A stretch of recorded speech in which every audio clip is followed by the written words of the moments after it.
इस दफ़ा हमारा प्रोग्राम बन गया बाबून टॉप जाने का। तो केरन से नगदर के रास्ते हमने जीप लेके चलना शुरू किया। तो शुरू का रास्ता इतना मज़े का, कारपेट रोड बेहतरीन किस्म का बना हुआ था। तो बड़े खुश के यार ये तो मसला ही कोई नहीं है, बड़े आराम से चले जाएंगे। कारका गांव तक तो इतना बेहतरीन रोड था कि जैसे पिंडी इस्लामाबाद में फिर रहे हो या लाहौर में फिर रहे हो। बस ये था कि पहाड़ थे साथ साथ। बस हम भी अपनी मस्ती में गुम। हमें क्या पता था आगे क्या क्या होने वाला, कौन से नज़ारे हमारा इंतज़ार कर रहे हैं। बस ये नाला सीधे रोड में और आगे एडवेंचर के दरमियान हद फासल था। बस यहाँ से हमारा एडवेंचर शुरू हो गया।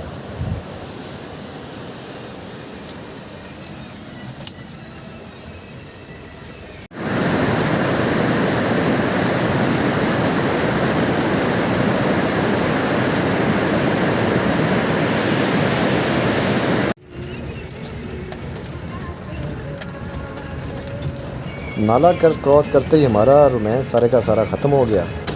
पत्थर शुरू। अब हमें डबल झूले आ रहे थे, जीप के अलहदा और पत्थरों के अलहदा।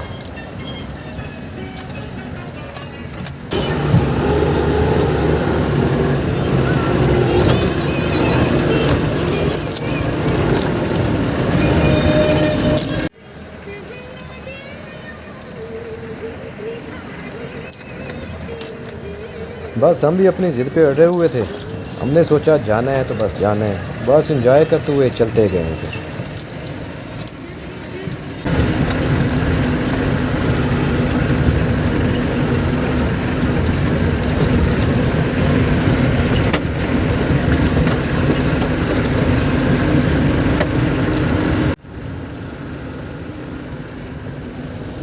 हर आने वाले मोड़ के बाद अगला नज़ारा पहले से भी कहीं ज़्यादा हसीन था।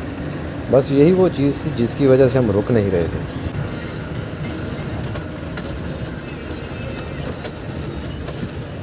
हमारे सफ़र को 2 घंटे होने वाले थे जब हम दुमेल में पहुँचे। दुमेल में पहुँच के देखा इंतहाई खूबसूरत जगह, जहाँ पे जाके सारी थकावट दूर हो गई। अब एक चीज़ का अंदाज़ा तो हो गया था कि ये जन्नत का दरवाज़ा है। यहाँ से आगे आगे क्या नज़ारे आने वाले हैं उसके बारे में अंदाज़ा यहीं पे हो गया था। सबसे मज़े की चीज़ जो हमें दुमेल में मिली थी खूबसूरत नज़ारों से हट के, वो थी चाय पीने वाली बकरी। वो भी आपको अभी कुछ देर में दिखाते हैं।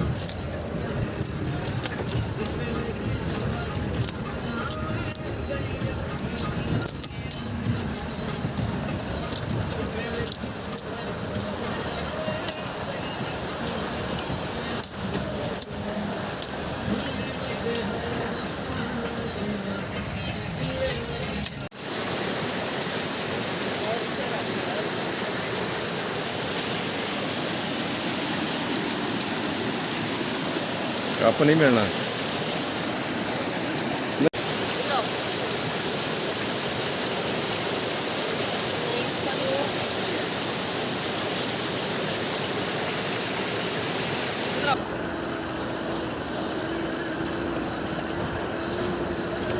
चाय वगैरह पीने के बाद दुमेल से हमने अल्लाह हाफ़िज़ बोलते हुए आगे बाबून का रुख इख्तियार किया।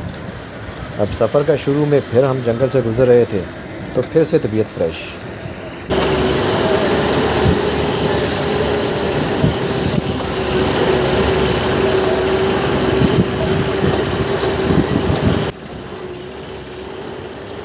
आने वाला हर नया मोड़ आने वाली मंज़िल के बारे में पता दे रहा था कि वो कितनी खूबसूरत और कितनी दिलकश होगी।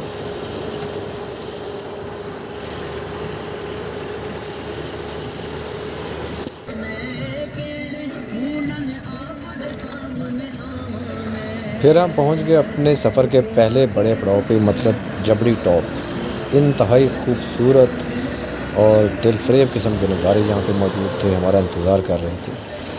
रास्ता बंद होने की सूरत में अक्सर जो टूरिस्ट हजरात हैं वो जबड़ी टॉप से वापस चले जाते हैं। तो हमारा भी फ़ैसला यही था कि हम बाबून जाने की बजाय जबड़ी से ही वापस चले जाएंगे आगे, क्योंकि रास्ता बारिश की वजह से काफ़ी ख़राब हो चुका था।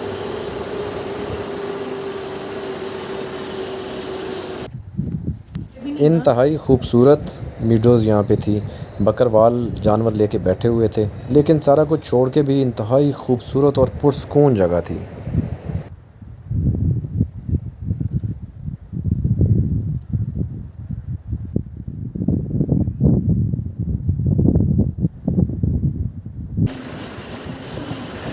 फिर जबड़ी से हम आगे बाबून की तरफ चलना शुरू किया।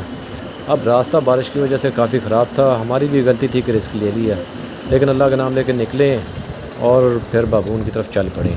आगे रास्ता काफ़ी ख़राब था।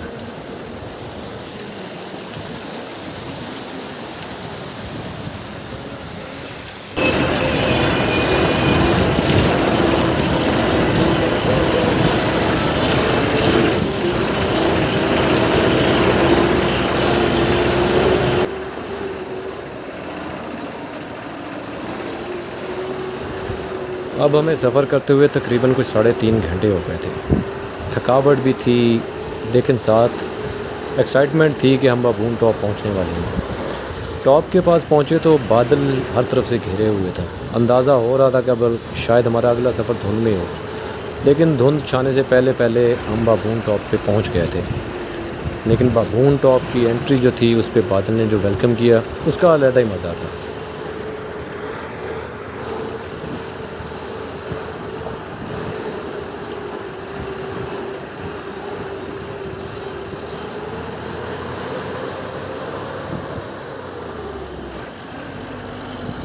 ले जी, आखिरकार हम बाबून टॉप पे पहुंच ही गए।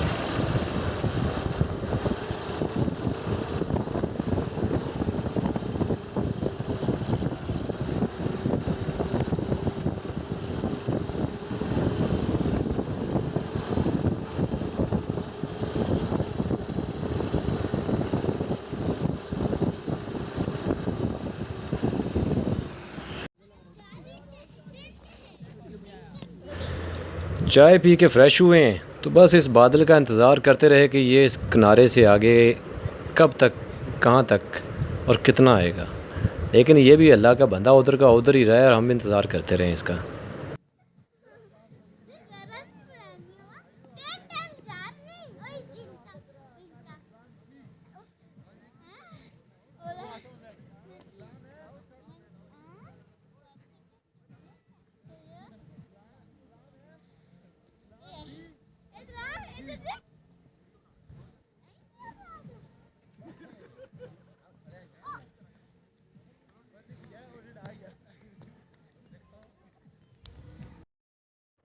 बादल की आमदोरफ्त की वजह से धूप और रोशनी की थोड़ी सी कमी थी, इसलिए किसी तस्वीर में धूप आ रही होगी, किसी वीडियो में साया है।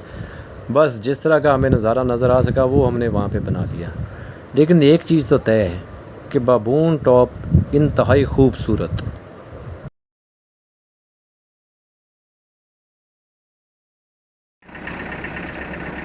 सर्दी बढ़ने पे हमने फिर बाबून को अल्लाह हाफिज़ बोलते हुए जगरान की तरफ से वापसी का रास्ता इख्तियार किया।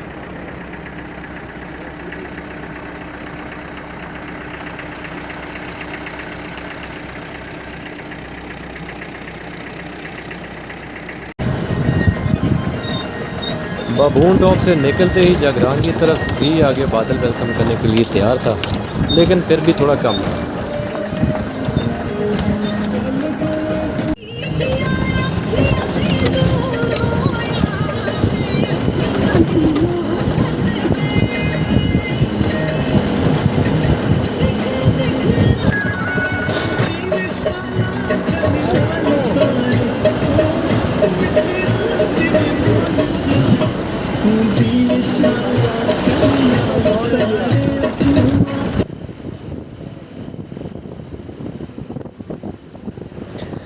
जागरान से निकल के रास्ता आगे फिर से दोबारा कारपेट रोड के ऊपर आ गया था और हम भी नज़ारे देखते हुए जागरान वैली को एंजॉय करते हुए कुटन के रास्ते कुंडल शाही वाटरफॉल पे और फिर कुंडल शाही से नीलम रोड पे हो गए।